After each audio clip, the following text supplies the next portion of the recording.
So without further ado, I'm extremely happy to have Shihoko and Yumi Sensei with us. You came to hear them, not me. So without further ado, I think you're going to speak first, Fujiwara-san, right? Okay, you're speaking from here? Okay, so welcome. Hi, thank you so much for coming. Lighthouse Center for Human Trafficking Victim has been getting a lot of support from Temple University. We come here, I think, every other year to speak about the current situation of human trafficking, and this has been, I think, fourth time I'll be speaking. Today, I would like to talk about what's happening and what kind of trafficking we are experiencing here in Tokyo. As you might know, trafficking is a business. So we have been operating this hotline and client service organization for 14 years. And we see the change in nationality of the victims, the location on industry they are being exploited. So it's very interesting. And my good friend Yumi Sensei, she will be talking about legal side and legal challenges. And I think she has more experience working with the labor trafficking issue. So my focus will be just sex trafficking, because that's our specialties. Lighthouse is 14 years old, and we are based in Tokyo. Our office is not open to public due to the security reason to protect safety of our staff. And our mission is to realize society without human trafficking. And we provide hotline and direct and emergency intervention support. And with that experience, we have been also providing technical training, such as training for police to better identify the victim, training for social service provider to support the victims with the proper questions, proper manner. So our mission is to stop the trafficking, but unfortunately in Japan, it's really easy for traffickers to do the business. It's really low risk to do this. So we really want to change the system. And we have to change the law. So that's our mission. We are only 7 team of staff, including me, 4 full-time staff, and we do everything all by ourselves. And we don't receive public grant, a lot of grant. Just last month, we were able to receive public grant from Tokyo government. So that covers 1/4 of our budget. But most of the money is from the individual donations and foundation. So it's very, very tough to keep up this, scalable organization in the same time raising money.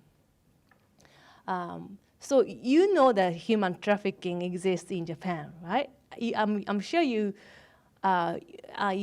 from abroad, you see the first, when you arrive airport, you might see in a convenience store, it's like very discreet. The visual, things you see in a convenience store is, like pornography magazines in front of your eyes.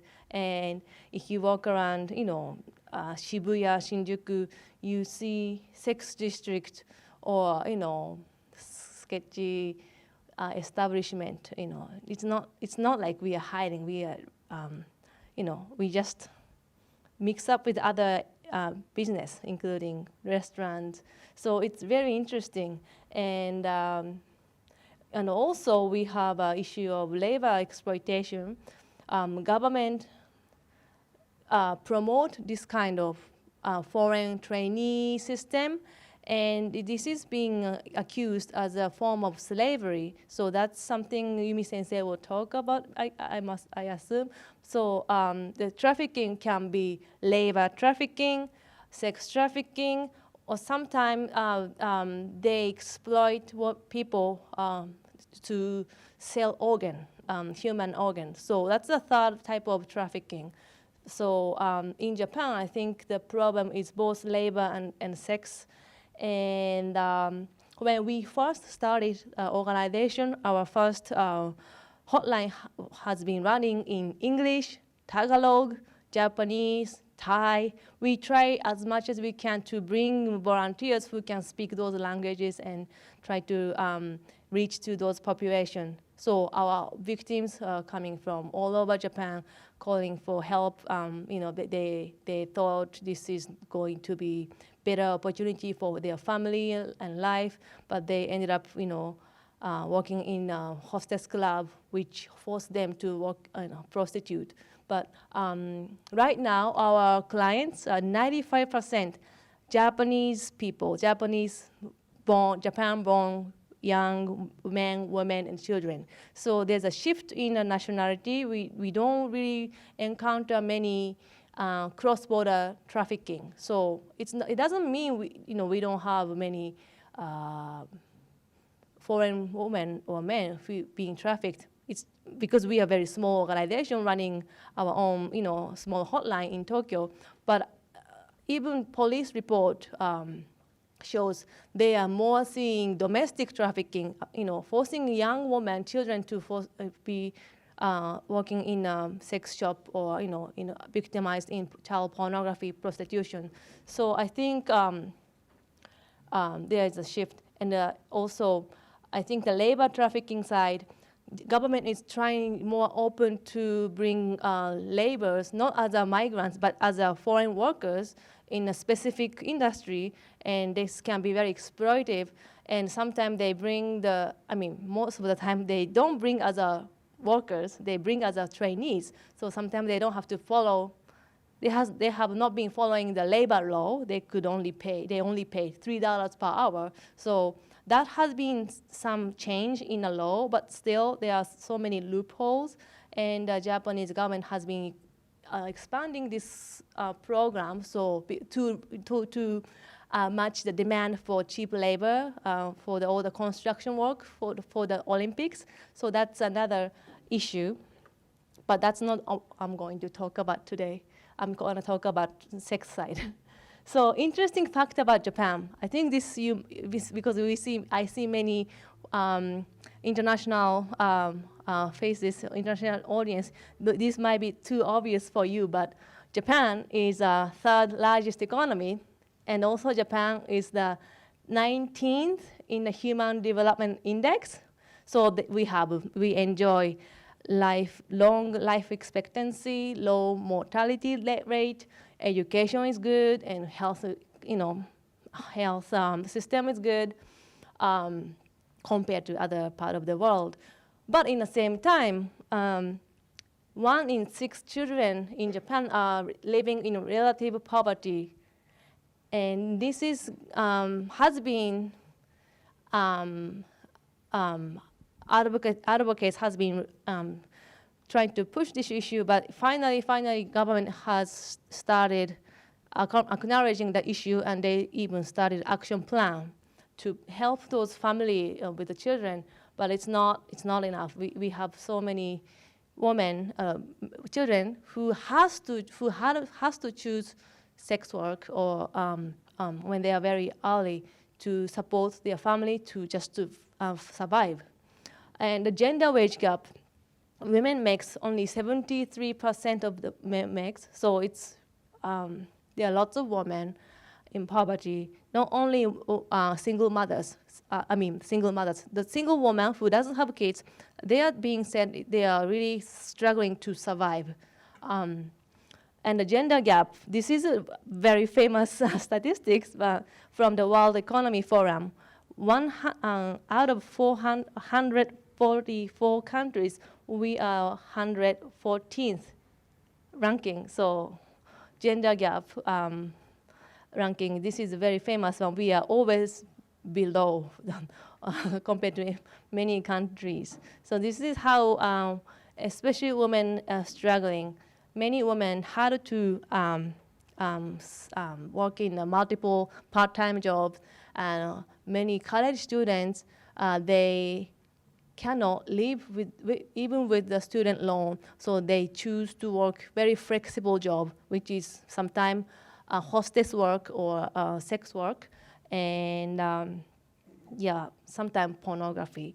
So that's what I'm going to talk about. So trafficking facts in Japan. Some of the interesting facts you might know or you might not know is prostitution and pornography law are very lax in Japan. We do have anti-prostitution law, but they define prostitution very narrowly. Only men buying buying vaginal intercourse from women. This is considered to be prostitution. Men are not arrested ever. Women get arrested or sent to the correction center because that's women's fault to solicit, manipulate men. So this law has been very old, and we are trying to change this law. So the definition of pornography is very old-fashioned because basically any other sexual service, including oral sex or any kind of sexual act, is considered to be a sexual service, and you can purchase. So pornography law, there's no pornography law in Japan. They only control whether the video does not portray the actual genitals in the camera. So they have to always put mosaic. So that's the law. They can do anything. There's no government regulation over the pornography. Unlike in the US, you have I think they have a state law to protect the performers of pornography or those kind of things. But the price of sex is very low. This is very interesting. This is from Economist magazine. Due to the huge supply and the lack of opportunity for women to be financially independent. If you think about the living cost of each cities all over the world, this is very difficult to read, I guess, but this is the average price of 1 hour with a female prostitute. So all these countries, including Shanghai, Bangkok, Toronto, Miami, Cleveland, Amsterdam, London, Montreal, Tokyo is right here. Women only get, even 1/3 of the women in Japan makes 1/3 of what the women in Boston make. So it's not really high-paying job if you think about working in a prostitution industry, working as a sex worker in Japan. Maybe you have better opportunity going to other Asian countries. Another interesting fact is possessing child pornography has been just illegalized in 2014. So this is very recent. We have been pushing for Japanese government to, ban possessing child pornography for years, over 14 years. Finally, they passed it a few years ago. So there's no way to stop the traffic of the child pornography. We call it child pornography because that's what the law says, but it's actually the record of children being raped, molested, and it's being recorded in the media by using cell phones. It's abusive image and videos. It's nothing pornography. This is the child abuse content. But there was no way to arrest those people pedophile people who actually commit that kind of crime, unless police catch them duplicating, police catch them, selling. So that was a big move. But this was 10 years later than any other countries. So this is, this is how behind I think we are right now in terms of sexual exploitation of young people and children. And we also don't have no sex offender list. This is something I think we should have it in Japan because we see teachers or cram school teachers or people who work with the children, they commit crime against children, and they move to different state and they get hired again and they get same crime. There's no way to record even within the police. So it doesn't have to be like US or in Korea, where in Korea they put GPS to sex offenders, especially those who commit, crime against young children. But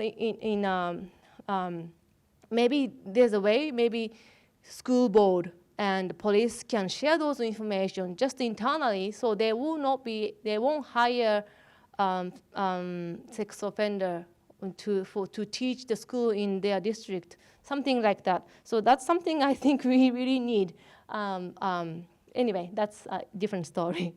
So another trafficking fact I would like to introduce is the US government has been ranking Japan as the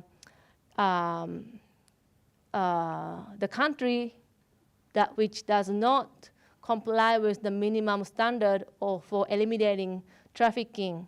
So this has been, we have been ranked very badly by US State Department for 17 years. And this year they finally able to pass because of according to the report, Japan finally passed the conspiracy law to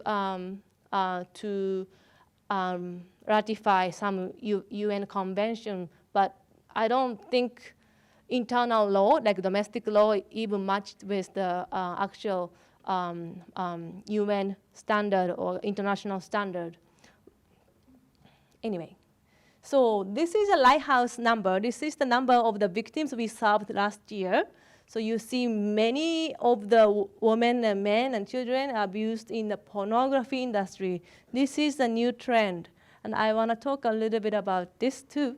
And many cases of prostitution and child pornography.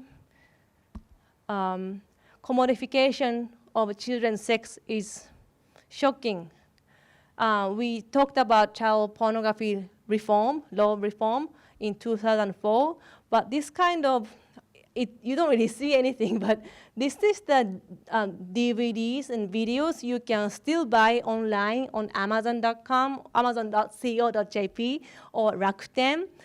This is a DVD of children between the age 2 to 17, wearing skimpy bikinis or sometimes Speedo swimsuits for boys, and they dance, they take baths, they are swimming in a pool, but the camera, trying to catch the, they record those children in, posing in very sexual way, and if you read reviews of the Amazon, it's obvious those buyers are using as a for sexual pleasure, or this video is using as a pornography. So the Japanese child pornography law does not consider this as even obscene product or child abusive products. As long as the private parts are being covered, this is okay.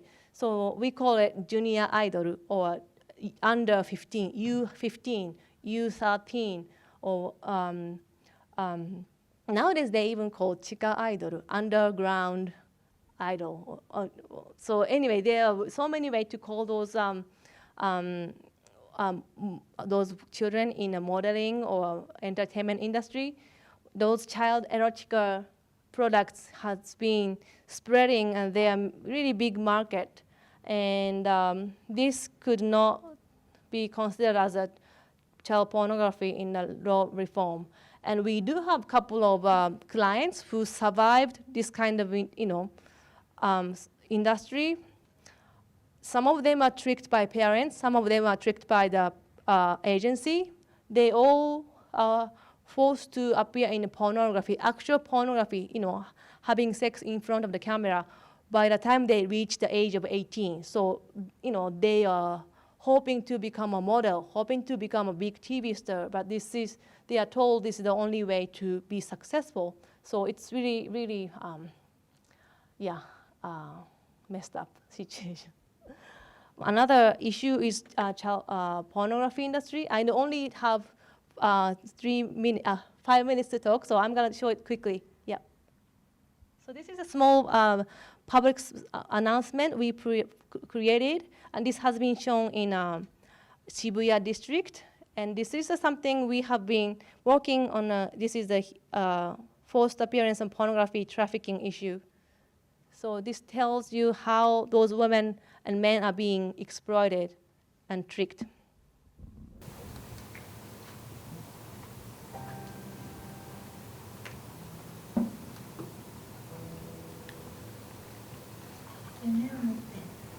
The Japanese subtitles. 私は東京へやってきた。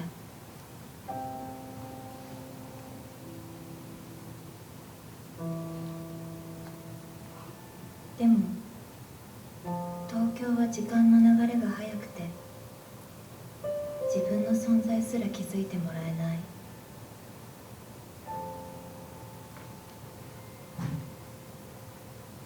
すいません。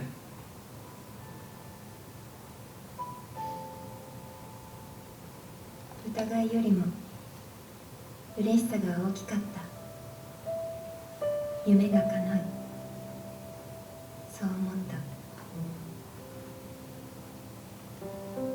みんなとても親切で、女性の存在も私を安心させた。書類にサインした。私も頑張らなきゃ。そう思った。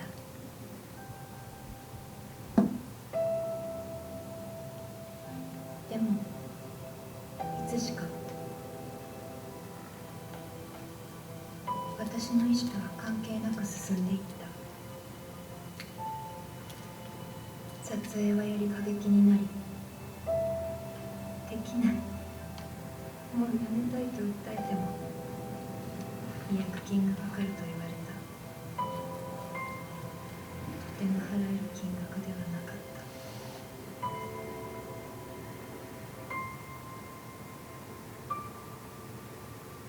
自分が悪い。誰にも見られたくない私の姿は拡散されていく。死にたい。必死で探した。助けてくれる人。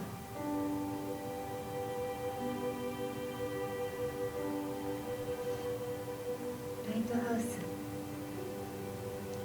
寄り添い、一緒に考えてくれた。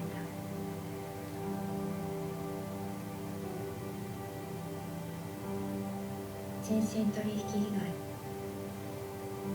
害。苦しんでいる人はたくさんいて、助けてくれる人がいる。私は一人じゃない。ここからまたやり直せる。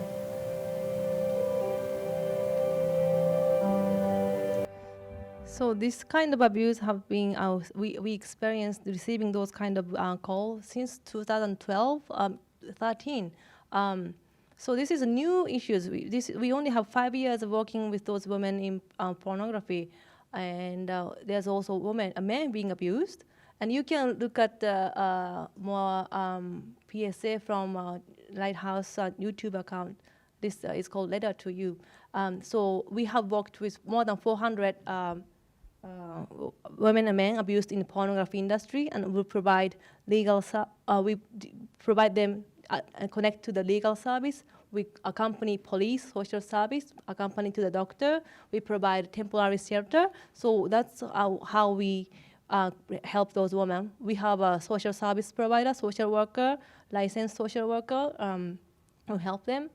And right now we are working on trying to push the government to have a new legislation, especially pornography. I just came back from Diet too. I met some of the Diet members to, really, please do something with those women in abused. So we already have a bill for them to, pass, and we just gained the support from major party, LDP. So I think we can do this in a few years. So I would like to introduce some of the, facts we are we are one only NGO working on this issue, sex trafficking, and the Lighthouse's work is expanding, but we are losing 2 grants next year, and we have a donation box over there. If you could support our work, that would be great. And please go to our website and please like our Facebook page. And thank you very much. Thank you for coming today. Shihoko-san's report presentation is very detailed and moving. And the presentation is based on what is happening and the reality on the ground. But I'm not the activist, and I'm a lawyer. So I want to focus my presentation on the perspective from the legal. Today's topic is human trafficking in person in Japan and legal remedy, and some obstacle, especially for the legal access to justice. So before the presentation, I want to introduce myself quickly. I worked for Tokyo Public Law Office, which is established in 2002, with assistance with the Tokyo Bar Association. I belong to the Bar Association. Tokyo Bar Association is a mandatory association for every lawyers. And the section I belong to is the Foreign National and the International Service section, so-called the FIST, which is established in 2012, relatively new section. The section providing the legal services for the foreigner living in Japan, sometimes from the overseas, and are multilingual. Our section have the English speaker lawyer and the Chinese speaker and the French and the Spanish for now. And my personal background, I registered in the Labor Japan Federation of Association in 2005. So that my experience as a lawyer is about 15 years, 15 years. Relatively middle, not so old. My specialty is labor and employment law, and family law, and gender law, including the domestic violence and sexual harassment at work, and the support for the victim of the sexual assault, especially in the civil proceeding, finding the lawsuits in a tort action. And today's my presentations follows is like this. The first is I will explain the forms of human trafficking in person in Japan. I'm not sure the formal and the legal definition of the human trafficking in person, but I will explain the general context. And next is the outline of the technical intertraining program and the structural problem from the human rights perspective, because the technical intern training program is currently very controversial, because the Japanese government are trying to change their immigration policy, including especially the changing the law about the technical intern training program. This system is said to be the source of the human rights violation, and kind of one of the typical human trafficking in person in Japan. And next, I want to talk about the reality of sexual exploitation and sexual violence in Japan. I think there are some other cases of the domestic violence and the sexual violence between, even between their spouse, and of course the sex worker. Because my office is located in Ikebukuro. Ikebukuro is one of the biggest entertainment district in Tokyo. So our there is some of the entertainment shop, the sexual shop around our office. So there's some of the sexual worker come to my office to consultation, like the unpayment of the salary, or sometimes the sexual violence from the client and the staff of the shop. And the first of this is our what I want to talk about today is the legal remedy and the problem. There's some that there's some of the obstacle for the legal access to justice. It is easy to say that you should hesitate to come out, or that why didn't you go to the police, or not to report to the police? But it is very harsh for the victim, the sexual, especially the sexual violence victim and the sex worker, because they are feel the humiliating for herself. So there there's some of the obstacle. Anyway, I want to talk later.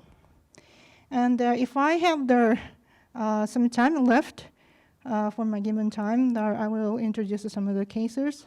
And the last one is Q&A session. And what is human trafficking? I'm not sure. But the general definition and the contract of buying and selling a person to get legal or extremely restrict her or his freedom of action without his sincere consent by inhumane ways. Sincere consent means, as the video Shihoko-san showed, superficially the victim seems to agree to come into consent to filming, appear to their adult video, but it is some of the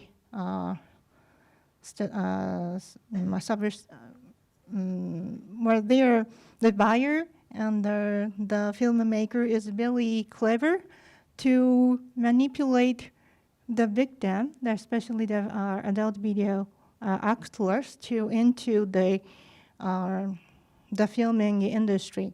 I will talk later. And the human trafficking is take various forms of various human violation. Sometimes technical intern, and sometimes followers or real spouse of Japanese, and international student.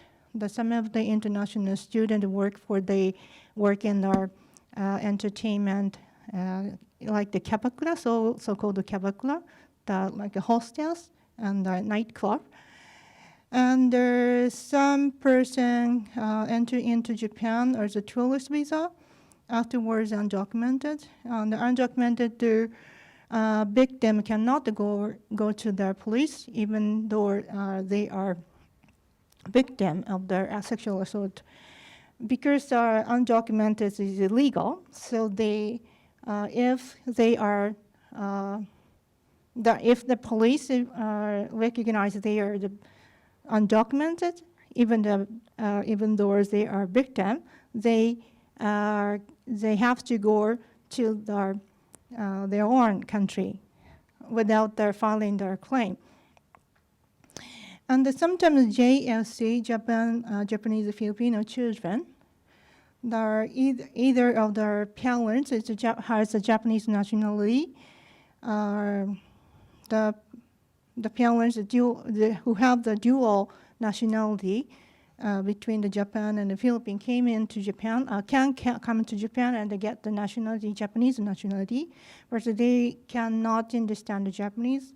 Sometimes such situation is very vulnerable for them, and they're very susceptible to go into the sometimes deceived, or some buyer and the broker take advantage of such a unstable status for the exploitation, labor exploitation, and also the sexual exploitation.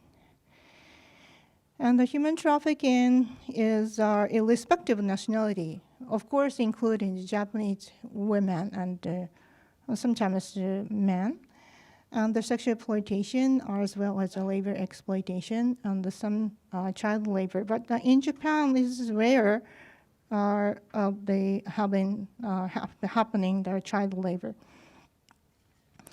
And the buyer and the broker take advantage of the as a way of the exploitation and the physical violence, of course. But in reality, it's very rare. They don't use the physical violence. They are very manipulate or sometimes threatening, but they try to use the explicit threatening words because they don't want the victim to report to the police. And sometimes deceiving and manipulate psychologically. As the video, the Shihoko-san shows, the broker and the filmmaker and the filmmaker and the broker is really, really clever. And have you ever heard the management by the fictitious lovers relationship, 恋愛管理? There some of the victim is really vulnerable, not only economically, but sometimes very isolated from the society, including the family and the school. They are very easy to rely on their guy, even they are very malicious broker. They are really good at pretending to good person, very generous at first. And anyway, the background of the victim and they take the buyer and the broker take advantage of their victims' social and economic vulnerability, not only the poverty, but also the isolation from the family and their school and their friends. And there's some victims are suffering from the mental disease and their developmental disorder. Even the Japanese cannot understand their lack of the literacy, so they cannot understand the content of the contract. So they sign the signature on a contract without understanding what is the content, the accurate content of the contract. And this section, I will explain the technical intertraining system, the outline. The purpose of this system, I think that this system is a very, very unique system in Japan. I don't recognize there is a similar system in other overseas country. The purpose of this program is very, very beautiful. International contribution by way of technology transfer to developing country. International contribution. But reality is not. And approximately 255,000 trainees as for the end of the 2017. And the nationality, number one is Vietnam. The trainee from the number of the trainee from the Vietnam is very increasingly recently, especially recently. And the number two is China, and the third is the Philippines and Indonesia and the Thai. But all these countries are Asia. Most of them are Southeast Asia. And the type of acceptors, the technical intertraining system is divided into two two type, and acceptance managed by individual enterprise and acceptance and supervised by the organization. But this difference is not so important for today's issue. This is the outline explaining the structure of the training system. Very complicated. So this explanation chart issued by the Ministry of the Labor in Japan, but as you can see, is very complicated. So I want to focus on this bar. In a nutshell, the trainee, resident status trainee has a limit of the period who can stay in Japan. Maximum period are stay trainee is 5 years. After 5 years, all of trainee have to go back to their own country. And they cannot change to another type of the resident status. I think this is very discriminatory system. And the reality of this program, as I mentioned before, the purpose is of this program and the international contribution, but reality far from the original purpose of the technical intern program. And from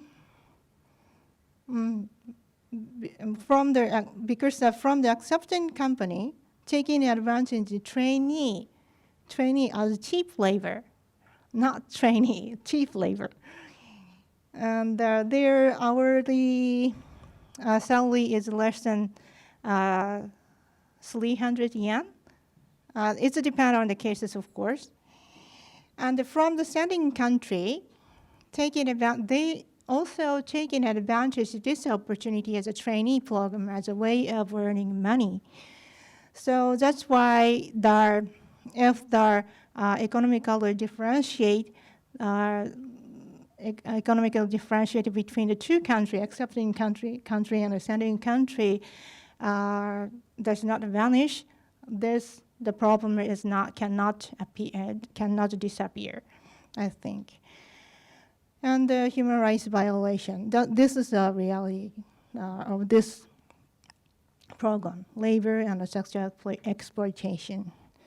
I will introduce the example later. That is a case where I represent the victim, the female trainee from China. Later, at the end of this my section presentation. And structural susceptibility to human rights violation inherent to technical intern program. There is some problem entrenched into the international technical intern program for the human rights violation. In this program, the trainee have no freedom to transfer to the workplace. And the period of residence status, as I mentioned earlier, within 5 years, just only 5 years, they cannot extend the period of resident status. They cannot transfer to other type of the resident status, without exception.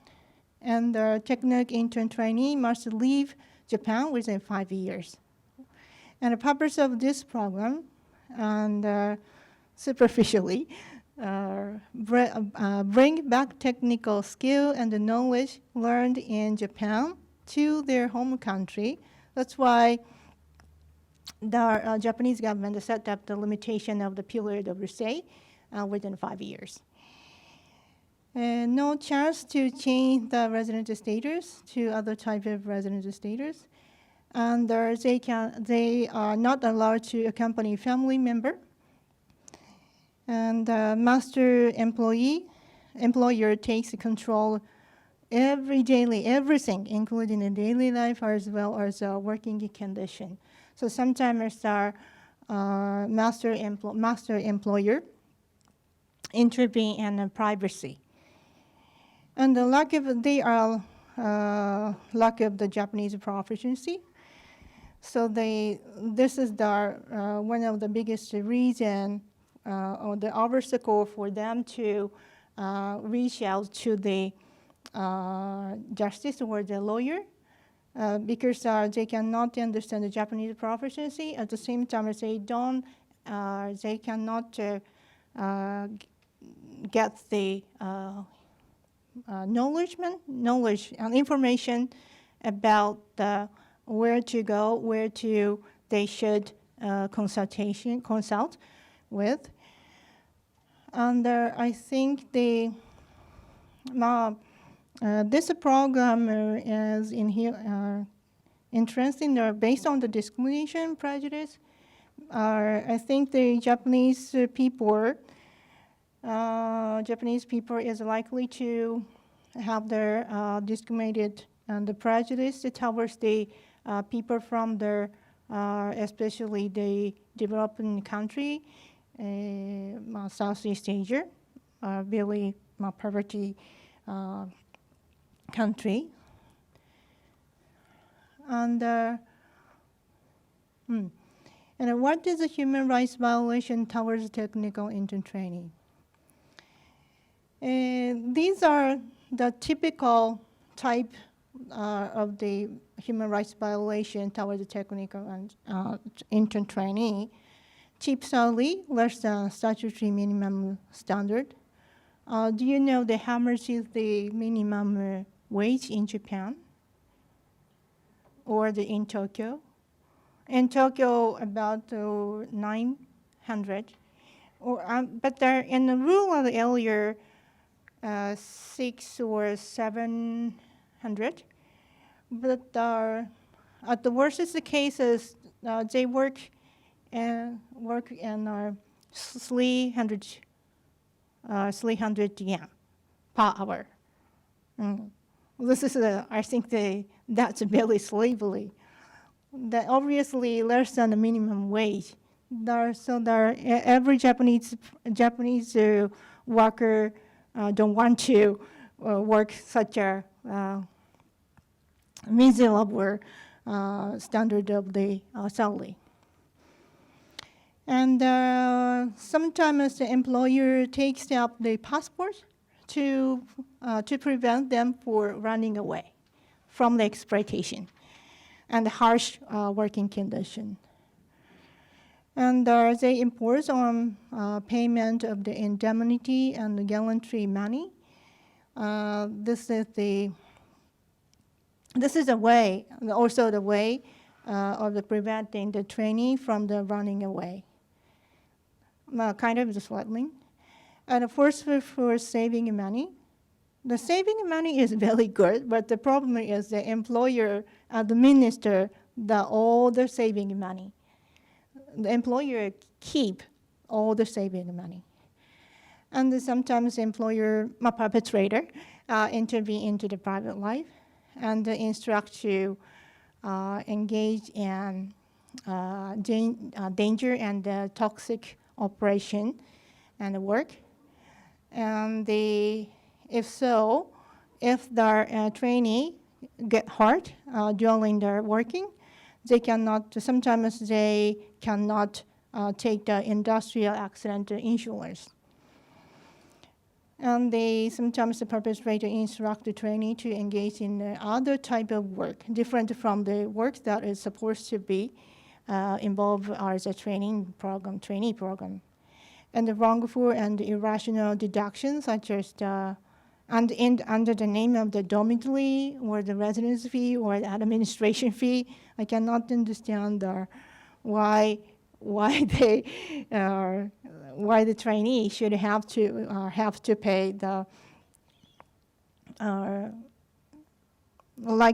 punitive payment to the owner. So there sometimes the typical wrongful and irrational deduction from the salary. And the wrongful dismissal, it is very common. The dismissal means the trainee have to go back to their own country. And there are forceful repatriation and physical abuse, verbal abuse, sexual harassment, assault, etc., etc. And the next is our various form of the sexual violence. I think that Shihoko-san already explained the detail about the current situation of the sexual violence in Japan. But I added some parts. Sexual form of sexual various form of sexual violence. Sometimes domestic violence. Domestic violence happen between the spouse, the wife. Okay, okay. The chatters and the video and etc. etc.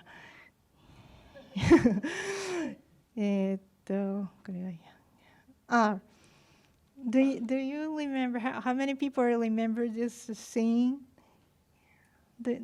You don't know that? In 2014, it's not human trafficking, but some kind of the attempted sexual assault. This is the occurred attempted genital rape, common rape by male student. Male student is a very, very prestigious university student.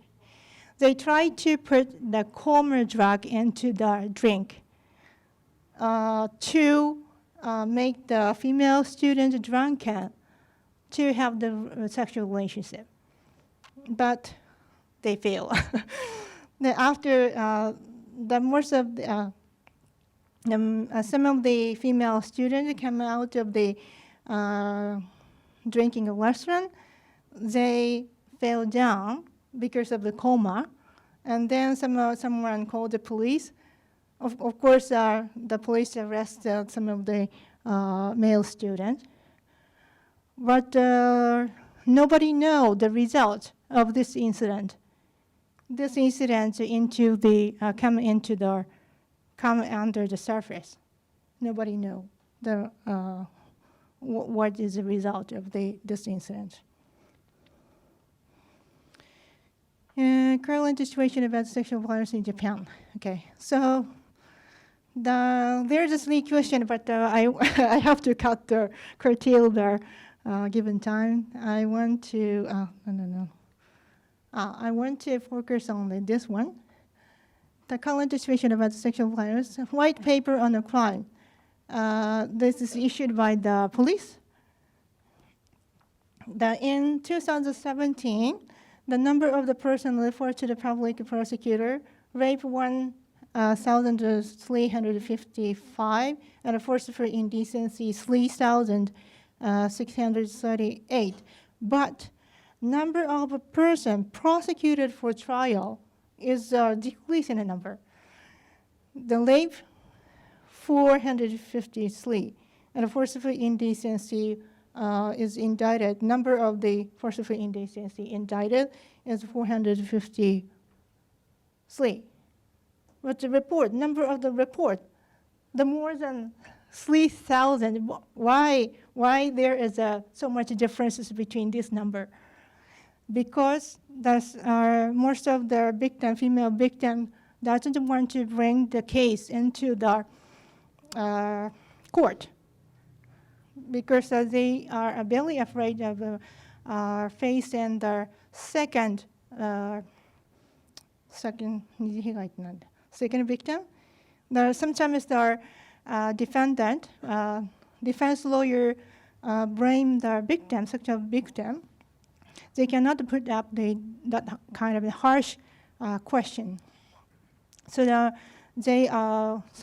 most of the victims are willing to accept a settlement in exchange of the settlement money from the perpetrator. So the perpetrator successfully get the freedom without no punishment. And our support system for victims of sexual crime by the police and a public prosecutor office. I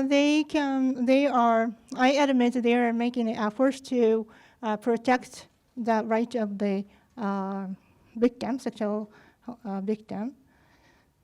But the problem is this hotline and this division for the crime victim just only provided the service, just only English, I don't know, Japanese. So the foreign victim cannot find out the adequate institution for support. Ministry of Justice, local public prosecutor, these are really good providing really good service, but just only Japanese service. And a support system for the victim of sexual crime by local administrative agency. There's one. I think the Help Navi. Tokyo Labor, yes. Tokyo Labor Consultation Center. This is a labor issues. They are just only they're dealing with a labor issue, which is sometimes including the sexual harassment. They provide the English or Chinese legal services, consultation services. And the support system for the victim of sexual crime by private sector, and including Shihoko-san's organization, Lighthouse, and the PAPS, Rape Crisis Center Tsubomi, or et cetera, et cetera. And which is the organization which provides the English service, including Lighthouse. I'm not sure PAPS providing their English service. No. Rape service, Rape Crisis Center, no. Emergency Support Center, no. Okay. Safer Internet Association. Safer Internet Association providing this is a very unique organization. They prevent the support for the victim of the porno, revenge porn, internet victim, spreading the naked picture to the third party through the internet. And Human Rights Now and many others. But as you can see, the most of the organization just only provide the Japanese service. And our association, the legal aid by AFP, Hotline Support Center victim. Yes, most of them, all of them just only providing the Japanese service. It's really sad. And the rated law are in the current, at the moment there is several law related to the sexual crime. And this is, how many time do I have? 5? 1 minute, okay. Okay, so this page, in this page I wanted to talk now, today, the necessity perspective for the legal access justice in a multilingual society. The language, the Japanese is a very homogeneous country, and the legal field is also the very homogeneous country from the language perspective.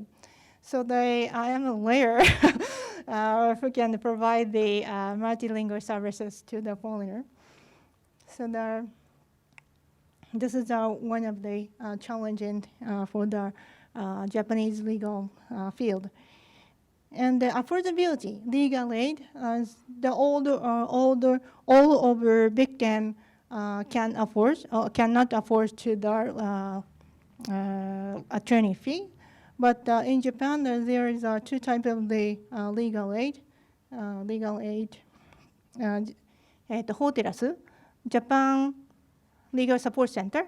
And the second is the Japan Federation of Bar Association has a unique legal aid system to the people who does not have the document, undocumented people. The legal aid by the HOTERAS, Japan Legal Support Center, undocumented worker is not eligible to use the HOTERAS services, just only the bar association services. And accessibility, multilingual public law office and nationwide, and consultation via phone, Skype, from the overseas. Sometimes especially the international technical intern trainees, big time, is isolated from the city. So they sometimes are restrained from the going out. So they need to consult via phone or Skype. And the information resources, outreach from the, of course, the law office and the bar association to individual, family, and a community of the following people. Via SNS, in cooperation with the NGO, multiple offices, such as a church or the mosque, and the following people, following nationalist community. And resident status, this is very important and at the same time very problematic. Resident status with working permission. Because at least during the legal proceedings, such as litigation as well as negotiation outside the court, because I take the case from the foreigner, victim, sexual harassment or sexual assault, but during the legal proceeding, the expiry date of the resident period of the resident status is expired during the legal proceeding or negotiation outside court. That's why, as a result, consequently, they have to go back to their own country. So they cannot. That means they cannot fight continue to searching for pursue the responsibility of the perpetrator. This is very problematic. And the knowledge of Japanese law, I think the law is a very strong intellectual sword and a method or the remedy for the protection of the legal rights. So there are sometimes our office provide the legal lecture to the embassy officer, but we would like to expand their opportunity to the normal, ordinarily following people in Japan. And the last one, I will introduce the case, the real case where I take the I represent the Chinese trainee, victim of the sexual assault, rape, repeatedly rape. The perpetrator, Japanese tomato landowner, 65 years old at the time, single. And the victim is a Chinese female trainee. The age is 34. The fact is a consecutive sexual assault, repeatedly. This perpetrator hired 4 trainees, all the female, and living together. 4 female trainees live together in very small house, like the very miserable house, and located within his farmland. So that's why he can take control of everything in daily life. And the 4 female trainees found it difficult to escape from him. This perpetrator is always watching their action to prevent them from their escaping under his control. And the all-female trainee cannot understand Japanese so well. Farmland is located in an isolated area, very rural area. There is more than 100 meters of distance from the neighbor house. No train station, no public institution, no police neighboring here. And he visits the trainee's house every night. I cannot understand his conduct. And one day he calls his favorite trainee, my client, victim, and took her to the driving at night, and then raped her inside the car. And after that day, he ordered her to work in a vinyl house alone, separately from the other other 3 trainee, and then raped her inside the vinyl house repeatedly. And I want to point out the obstacles to call for the legal remedy. Eventually, she called for the support to the labor union for Chinese workers living in Japan. But at the first, she cannot do.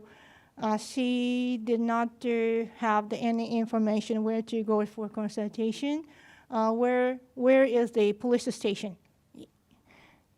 And in this case, finally, as I mentioned, she make a phone call, labor union for the Chinese.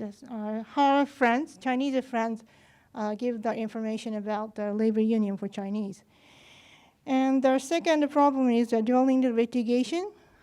During a litigation, of course, her resident status was expired. So what should I do as a representative attorney? So they, of course, Immigration Bureau grants the permission of the stay in Japan at least during the litigation, but without no working permission. That's why they cannot. She actually cannot stay in Japan because lack of the money for continue to live in Japan. How should she do about the housing costs, daily costs, etc. So she cannot afford the attorney fee. But in this case, we use the legal aid from the Japanese Federation or Bar Association. But the the standard of the attorney fee granted by the Bar Association is much less than the market standard. So most of the attorney don't want to take the legal aid cases. And the housing, they cannot. And she escaped from this house, like the dormitory inside the owner. So it was very difficult for her to find out another place to live. But in this case, the labor union provide the housing, very small house, like the shelter, and the resident status. Now, eventually, in the middle of the litigation, she actually forced to go back to China because lack of the economical resources. So that is a challenging for the fallen victim to filing the lawsuits or they're seeking the justice. That is what I want to refer to today. Thank you. Okay, good evening. First, I'd like to thank Fujiwara-san and Itakura-san for their time tonight and the effort they put into these issues on a daily basis. Before I ask my question, I'd just like to mention, my name's Gavin Gray. I'm an associate professor at Tsuda University, it's College of Policy Studies, and I've gotten a grant off the Japanese government to research these issues over the next 3 years. If any of you are interested in research in these areas, please feel free to get my contact information.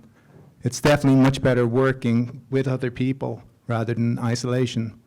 My question, though, you mentioned during your speech that part of the problem is that recently 250,000 foreign workers came into the country, and many of these work in terrible conditions, which results in a lot of them leaving their jobs and becoming undocumented workers, sometimes in the sex industry. The Japanese government's planning on bringing in another 350,000 foreign workers over the next few years, and they haven't really reformed the conditions yet that push these workers into more dangerous lines of work. So it seems like that problem might be going to increase. There's also a very strong pattern internationally. Anytime you have big sporting events, especially the World Cup and the Olympics, there's a massive surge in prostitution and human trafficking. And that's going to happen in Tokyo with the Olympics in 2020. So it seems that it's very, very clear the problem is going to get worse over the next couple of years especially. And my question is, what concrete actions, or do you know, is there any concrete action being taken by the Japanese government to address this problem coming up to the Olympics? They're supposed to be, they've ratified the Palermo Protocol, so they're supposed to be taking very concrete steps, but from what I've seen, the main action they're doing is making stronger immigration to stop people coming in illegally, and then when they arrest people related to human trafficking, they repatriate them. But they're not providing shelters, and they're not really providing enough support for the victims. So I'm just curious in those areas what's happening on the government side, and also in America and Europe, businesses, hotels, airlines often introduce codes of practice to train their staff in recognizing human trafficking and taking action when they see it happening. Are any Japanese companies doing these things? Thank you.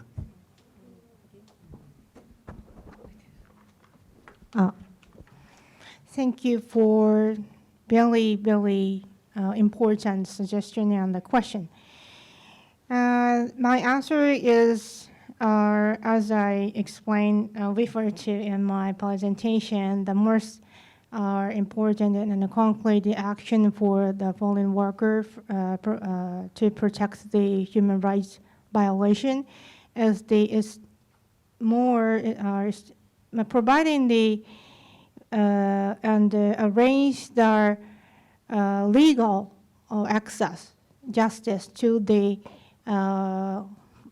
foreign national, including a multilingual lawyer and nurtures, and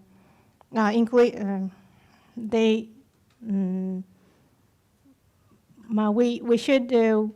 The Japanese government should make an effort to increase the number of the lawyer, human rights lawyer, who speak the foreign language to provide their multilingual legal services for the foreign people who cannot understand the Japanese.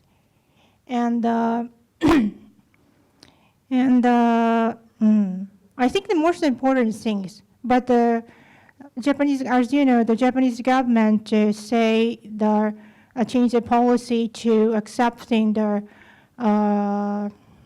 workforce from the overseas because Japanese society are facing our aging society with the decreasing the number of the birth rate and the lack of the workforce, but they don't have any idea to provide the legal justice, legal access for the foreigner, or legal access foreigner, and the legal system, legal accessibility to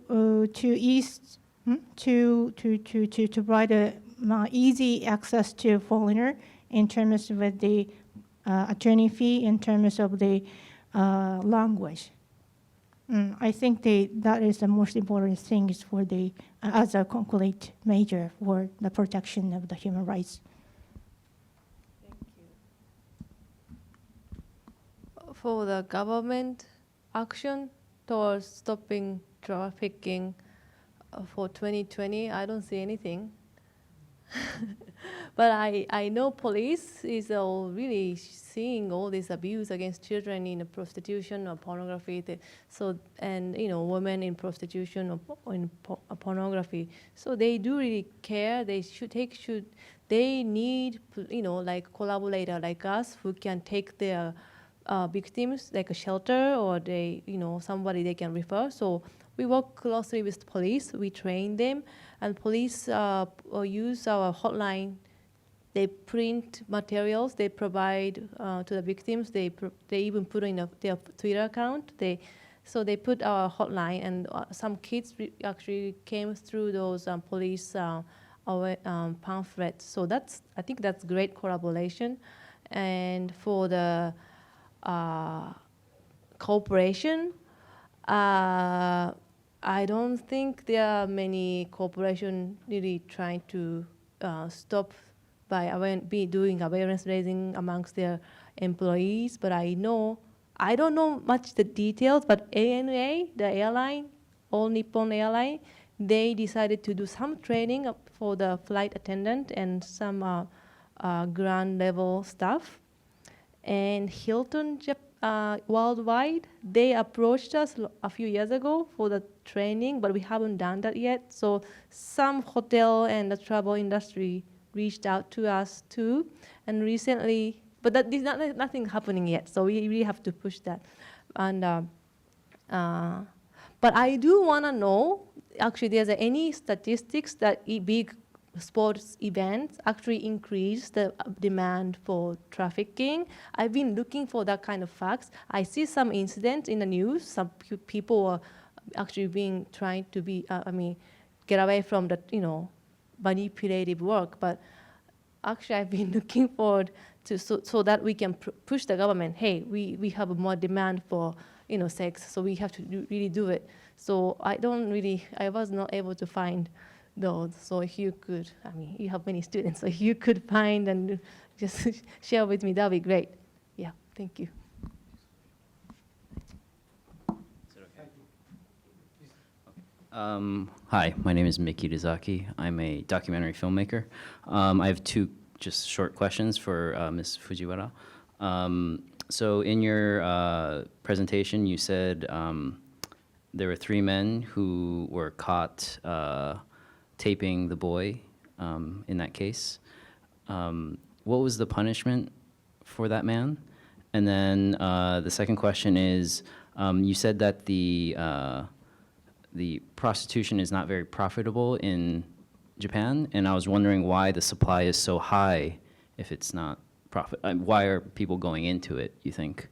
I know it's kind of a supply-demand thing where it's like high supply, so it's cheaper, but I'm wondering why you think so many women are going into prostitution in Japan. I think those men. I think the leader who was running these groups. I think he got 2 or 3 years in jail. Yeah, that's it. I think, and I think he had a similar arrest before. So this was not the first arrest and conviction. That's why he got like a jail punishment. But if you have I think Miyumi-san can correct me, but if you are the first sex offender, you usually get fine, or at probation in Japan. So messed up. So that's what I know. I know one case where this guy forced more than 200 women into pornography, including high school students. This is like last year case from Osaka High Court. He only get 2 years in jail, but 2 years in probation, so no jail time for forcing 200 women, because there's no way to control those abuse in pornography. So I think prosecutor brought this case to the High Court, and then he got 2 years in jail. But that 2 years, he abused 200 women, forced them to have sex in front of the camera. But this is what's the reality. And for the demand and cost of prostitution, I think it's just, we have different kind of service in Japan. It's not like only vaginal intercourse. We have oral sex bar, we have sexual massage, so the price is different. Where in other countries, you just have one service, sex, but in Japan we have. So that might be the reason why we have a cheaper option, but it's also lots of surprise. So maybe she's from Ikebukuro, so she can. I'm not familiar with the reality of the sexual industry, but I want to introduce some interesting story happening in reality on the ground. Have you ever heard the deriheru? Delivery health, so-called the not escort service, call girl, just only call. They don't have the shop in front to the public, but they just offers, but just get a phone call to request to dispatch the sexual service woman. But as you can see, as you know, in Japan, the prostitution and the sexual intercourse is banned, and anti-porno prostitution, anti-prostitution law. But sometimes the owner of the deriheru indicated the women to have the sexual intercourse. But this is illegal, obviously illegal. But if the client requests the woman, the girl, to have their intercourse, the owner claimed the client to pay the indemnity of the 1 million indemnity penalty. The client don't want the owner or the sexual service woman to report to the police. They are willing to pay the indemnity of 1 million yen, but 90% of the 1 million yen go into the pocket of the owner. Just only 1% go into the victim. So this is the. I think that you don't know the reality, but this kind of the deceiving is wide spreading inside, especially in Tokyo. But nobody knows that. It's happening behind the door.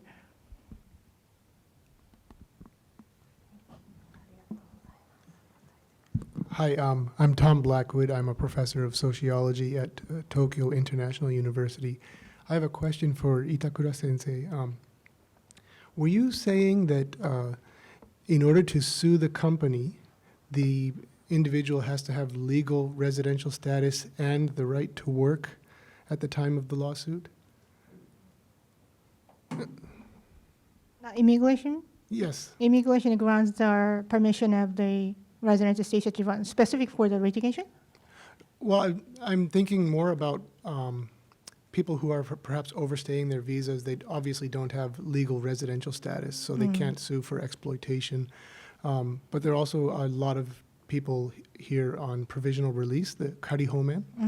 And because they're on karihomen, they neither have, they have the legal status to be here, but they don't have the right to work. So there's a lot of this exploitation going on around Japan. And I'm wondering, so regarding the lawsuits, is it only a lawsuit against their employer that they can't raise because they don't have the legal right to work? Under the provisional release? Yes. No. No. They don't have the right to work. And so they don't have the right? Provisional release means they already get the deportation order. Yes. And so they don't, okay. And what about people who are overstaying their visas? They also don't have the right to? Right to work? So They don't have the right to work. So they can't consult with? Of course, consult to our lawyer. They are eligible to consult with the lawyer, Okay. but they cannot work. Okay. All right, thank you. Okay. Hi, I'm Masami. I used to work in higher education, and now I work in advertising, IT related. I have a question about your outreach effort. Myself, born and raised in Japan, I didn't really have an opportunity to, be exposed to this kind of social issues, like young Japanese people being indifferent to politics, and we don't really talk about social issues in public. And I think we people here are privileged to get to know this issue. But I don't think majority of Japanese people are not aware of, human trafficking happening in Japan. I guess they associate the word more with, what's happening in India or Southeastern Asian countries. So I'm wondering what kind of outreach effort you're doing, and how, you're trying to raise awareness here, and what we can do as an individual to help that effort. Also, to his question, there's actually a documentary film about a Chinese internship person being abused in Yamagata Prefecture, and then his documentary movie was just played at the Toronto Movie Festival, but his movie was criticized very badly here in Japan. They were like, "Oh, your movie will never be released in Japan," or something like that. It's called Complicity. If you want to check it out, Thank you.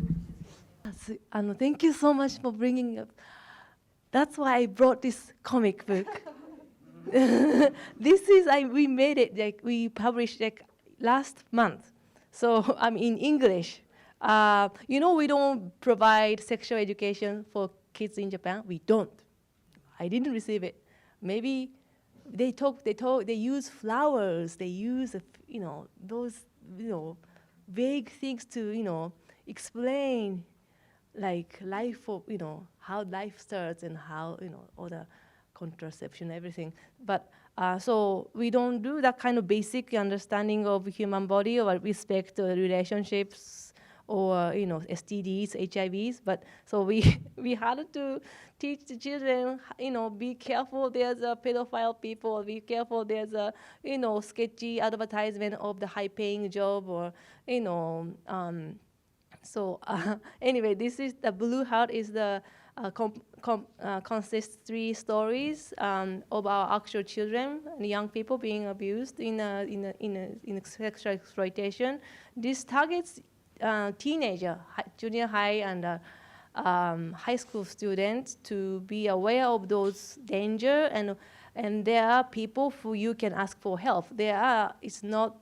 So there's a list of organization and they can call, and this is already being printed many times in Japan, in Japanese and in even Chinese, and now there's a request from international school to publish in English. So Yokohama International School kindly provided all the translation. So I'm selling this for 500 yen. So if you are interested, if you are students, or if you are parents who are interested in talking about this issue, please come to me. And this is also available online. Only Japanese version is available online. So, but this is not enough. I don't think we should really promote this kind of social issues happening. And I think Me Too movement is really happening in Japan, and there are many people in sex workers, women in prostitution, come out to us for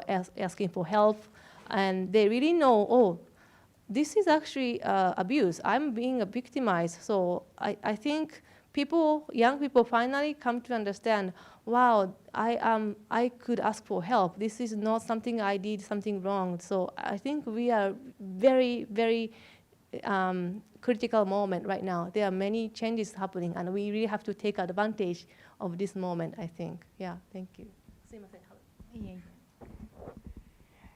I think the reason most of our Japanese people don't pay attention to or are not interested in human trafficking in person happening in Japan is because the image of the human trafficking is totally different from the typical image, like the India or the other the Thai or something. So that they can, it is very difficult for to have the image, what is a human trafficking in a person in Japan. And sometimes I believe that the victim, sex worker could be always be the victim of the human trafficking and person. But most of the people in Japanese society, including my close friend, said they are voluntarily get involved in such kind of voluntarily choose to get involved in such kind of the sexual job. So that's why if they violated their own human rights. Some of my friends or the other ordinary people said it's likely to they should take the responsibility for themselves. And sometimes they look down on the people who are working in the sexual industry. Even the police are really reluctant to take the report from the victim, especially the sexual work female women. So that's why I think the one of the best obstacle we have to break through is get rid of the prejudice or change the image of the human rights trafficking in Japan. So we are making the effort to change the image of the trafficking person, human trafficking person.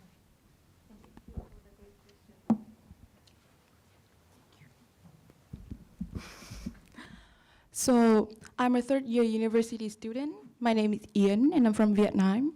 I have some question for you all. So the first one is, I have a look at the internet, and I saw an article from Japan Times.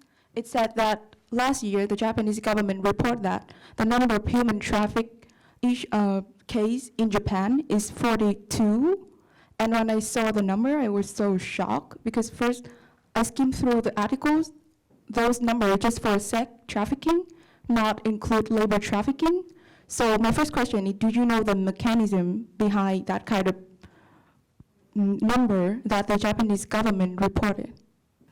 Only police or immigration officer can identify trafficking victims, and they don't show us the guideline or like standard how they defined. So we ask them every year. They don't show us. So that's like black box.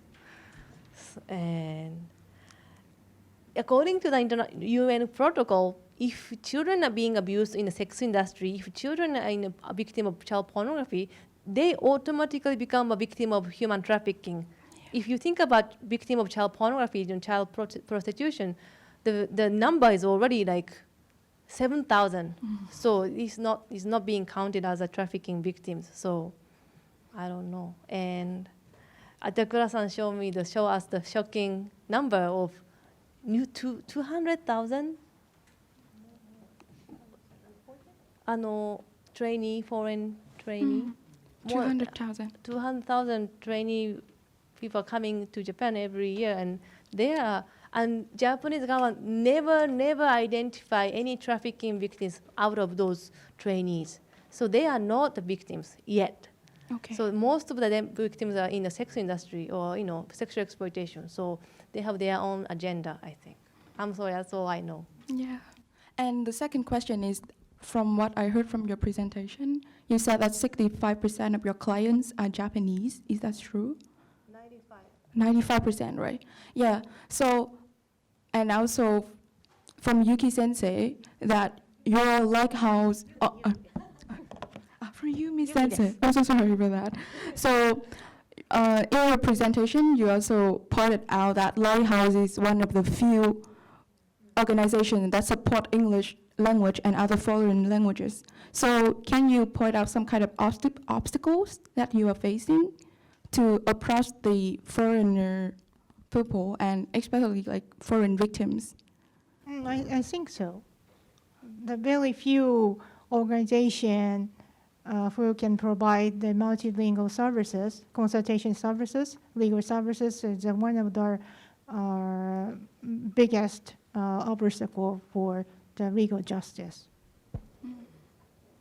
And the last question is, do you think that if there's any victims who come and try to prosecute the perpetrator, if they are foreigners, and especially maybe if they are female, do you think that the justice will be on their side, or they will the Japanese government will protect the Japanese perpetrators or the Japanese male?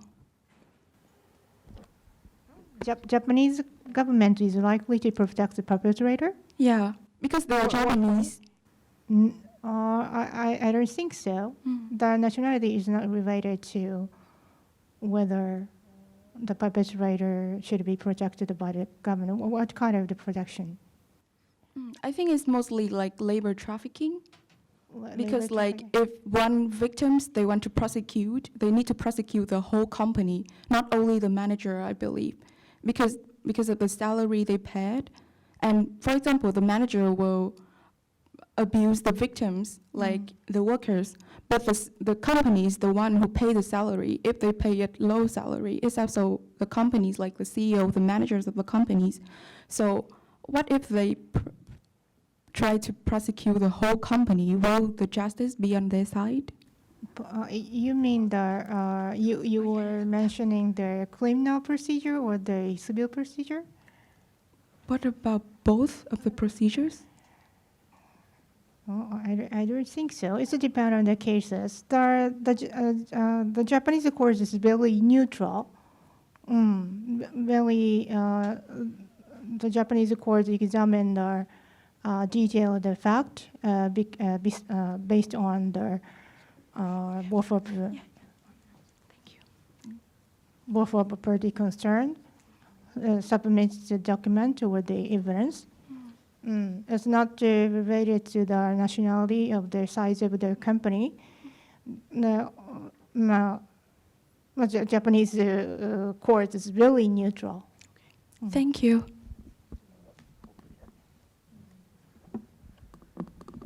Thank you for your presentation. My name is Sonja Blaschke. I'm a journalist from Germany. I've got two short questions. I think the first one is, how prevalent do you think is the abuse with regard to the trainee program? Do you have a rough idea of the 250,000 people, how many have to work under very bad circumstances, be it here human, it doesn't have to be sexual abuse, but any type of human rights abuse, if you can give a rough estimate.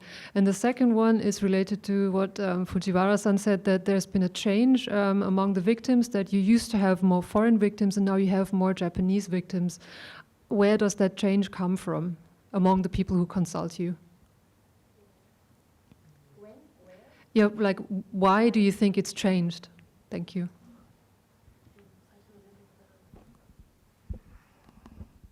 I think the Japanese government, especially the Ministry of the Labor and the upper supervising institution, so-called the Japan organization. 外国人技能実習機構ってなんだっけ? Association of this training program. The third JISCO. Have you ever the JISCO? JISCO is our organization for supervising and the whole system. It issues the reports of the reality, including a number of the trainee escaped from the places, working the place. But I don't believe the content of the report issued by the JISCO, I don't think the Ministry of the Labor and the JISCO grasp the reality of what's happening what's happening on the ground. What's your rough estimate? Is it 20%, 50%? I'm not sure. Because I can deal with specific individual cases. I cannot grasp the whole things. I think have you ever checked the website of the JISCO? A while ago. Okay. JISCO publicize the reports of the reality of what's happening in this system. Okay. And the second question with Why? I think it's economically for the trafficker, it doesn't make sense for them to take the risk to forge the passport, forge the fake visa, and recruit the recruiter to go to Southeast Asia or sometimes Latin America to bring the young woman to Japan. It doesn't make sense anymore, especially the economy is really bad and there are more children and young women struggling every day to survive. There's abusive, broken family, and why not, manipulate them and bring them to big city and work for them. So it's business, I think. Yeah. Okay. Thank you.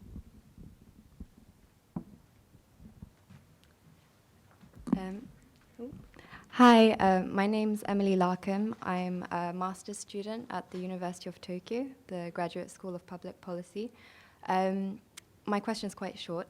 I was wondering whether you'd be able to elaborate on the role of the Yakuza in human trafficking, their influence, and also the impact or sort of hindering power they may have in attempts to protect the human rights of human trafficking victims.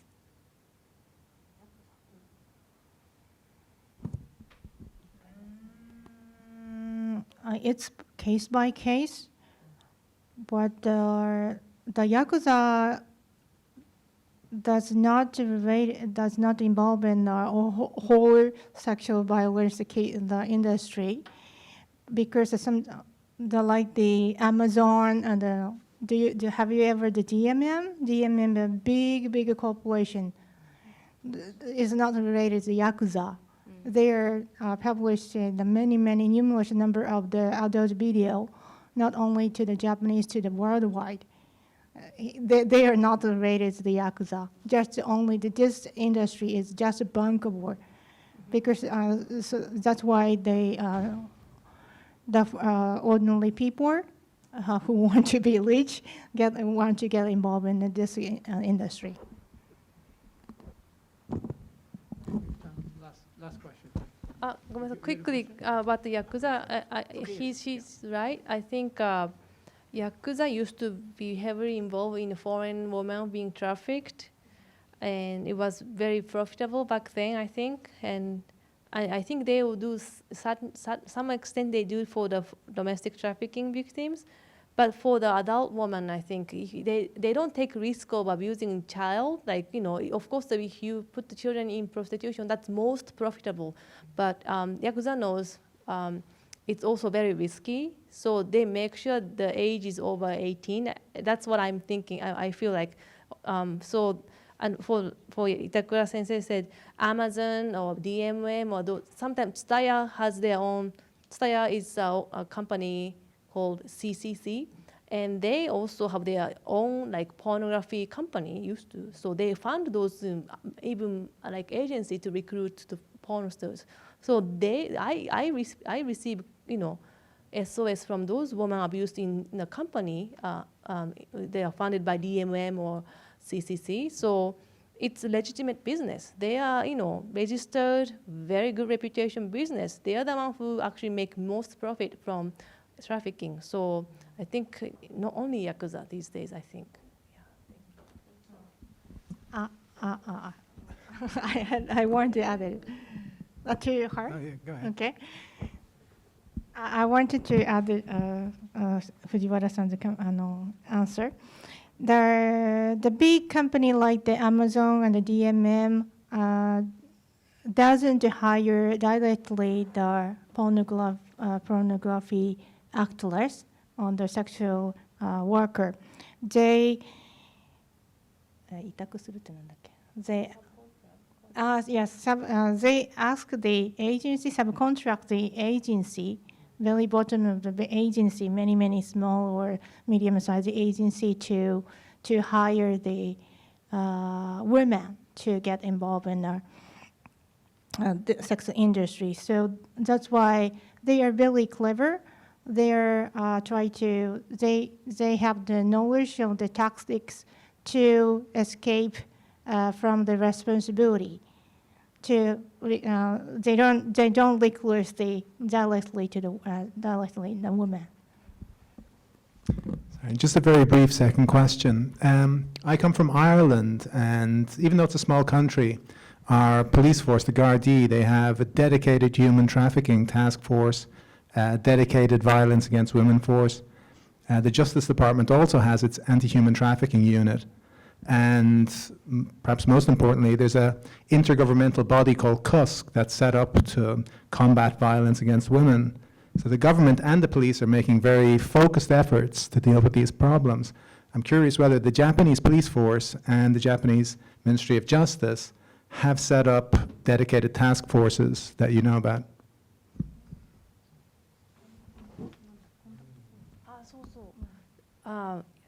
I feel like Ireland is leading everything about violence against women issues. You ban buying sex, right? I think in your country, buying prostitution is illegal, right? It's just like Sweden and some other countries. Well, in Japan, we don't have task force, like a bunch of team, but we have police in different prefecture police. They have a policeman or woman who's in charge of abuse in pornography and trafficking. So one person in entire prefecture. And sometimes it's a team, especially in Tokyo. They train other police officers. They give advice to the police station level staff. But they do have that kind of contact point, and we get together every year for the training.